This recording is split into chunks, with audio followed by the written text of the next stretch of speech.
dimensions to which South Africa is party. UNHCR is happy to be part of the current debate because at the height of the xenophobic violence, the majority of the victims happen to be refugees and asylum seekers in the country. These are human beings who fled their own countries due to persecution and who sought asylum in South Africa with the hope of re-establishing themselves and starting a new life in an environment where human rights are respected. We've got 13 million refugees worldwide. When it comes to South Africa, I will not try to go into the statistics of South Africa because the host or the custodian of those statistics is right here in this room, and that is the Deputy Minister of Home Affairs. But I don't want to contradict the Honorable Premier. I just want to clarify that South Africa does not have the highest number of refugees in the world.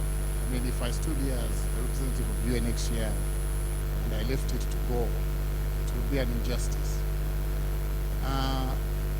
For instance, on the African continent right now, the highest number of refugees is in Ethiopia, where we've got 590,000 refugees, followed by Kenya, where we've got 560,000 refugees. And for your own information, the third largest city in Kenya, after Nairobi and Mombasa, is a refugee camp called Dadaab. So that just shows you how other African countries are also shouldering this responsibility. But what is important is not the statistics. What is important is that behind all these statistics are mothers, daughters, fathers, and sons. Tens of thousands of families who have been forced to leave everything behind and fled their countries.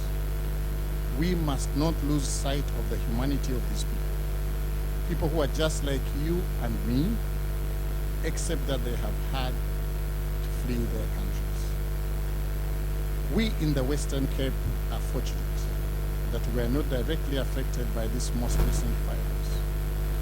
I would, however, like to point out, though, that on a monthly basis, we at UNHCR in Cape Town receive reports of refugees and asylum seekers being attacked, beaten, robbed and injured, and sometimes even killed.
various fields of expertise. This, among other initiatives, clearly shows that the South African government is keen on promoting tolerance, social cohesion, and integration in South Africa. We would like to emphasize that refugees make a positive contribution to the South African development and economy. Many professional refugees bring with them wealth of knowledge and experience that can benefit the South African economy. However, it is sad to find qualified professionals like nurses, maths and science teachers working as car guards, as the professional bodies of their trade have made it virtually impossible for these skilled refugees to formally enroll in their respective professions in the country of asylum. I would like to refer to two surveys to illustrate the economic contribution of foreign nationals, among whom are persons of asylum. One was in Free State and the other was in Gauteng. The survey in Gauteng was by the Gauteng City Regional Observatory in partnership with Wits University, and it was carried out on a total of 27,494 individuals. The data collected highlighted the importance of informal sector entrepreneurship and employment to the province, as well as to the landlords and consumption patterns of many of its residents. Informal entrepreneurship takes a number of forms. Many business owners operating in the informal sector make their living selling goods.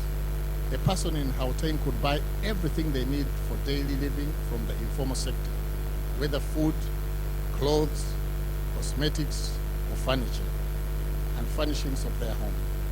Their home itself could be rented informally, and the plumbing fixed by an informal entrepreneur. Their shoes and clothes could be mended or even made to measure. At the same time, they could get their hair done and their car washed and serviced, even repaired, through informal sector business. The main reason given for buying from the informal sector was the convenience of the location. Very few business owners in the informal sector confirmed ever having had approached the government or any department or agency for support. This suggests a different approach is needed to providing support to small, medium, and micro-sized enterprises, especially those in the informal sector. The second survey was funded by the Treasury and managed by the Rural Urban Integration Consultants for University of Free State. The 2014 survey was of 682 formal enterprises, of which 48 or 7% were owned by foreign nationals. It found that the foreign-owned small and medium-sized enterprises were more effective earners of foreign currency through exports. The research confirmed that xenophobia is based on entrenched perceptions rather than on reality, as foreign-owned SSMEs are also job creators. I think those two examples are enough. I'll just go to the conclusion of my presentation. What can we do going forward? Like everyone else, we should come up with solutions. We should be part of this and other conversations that are going to take place across the country. We need to see regulations of business activity in the informal sector being carried out. There's need for tapping the skills of foreign nationals, especially refugees and asylum seekers who are legitimately in the country. We look forward to a proper immigration policy that takes advantage of the opportunities mentioned above while addressing the challenges of illegal migration. In summary, there should never be any justification whatsoever for xenophobic violence. In fact, there are some who say that since xenophobia is the fear of foreign nationals, this has gone beyond xenophobia as it has turned into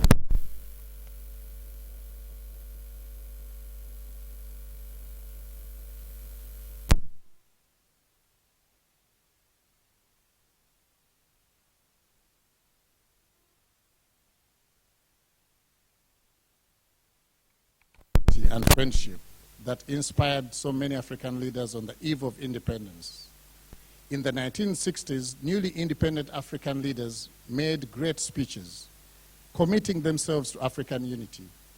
According to famous Ghanaian leader Kwame Nkrumah, the greatest wrong which the departing colonialists inflicted on us, and which we now continue to inflict on ourselves at the present state, is the state of disunity, which has left us divided into economically unviable states which bear no possibility of real development. Thank you so much for listening to me.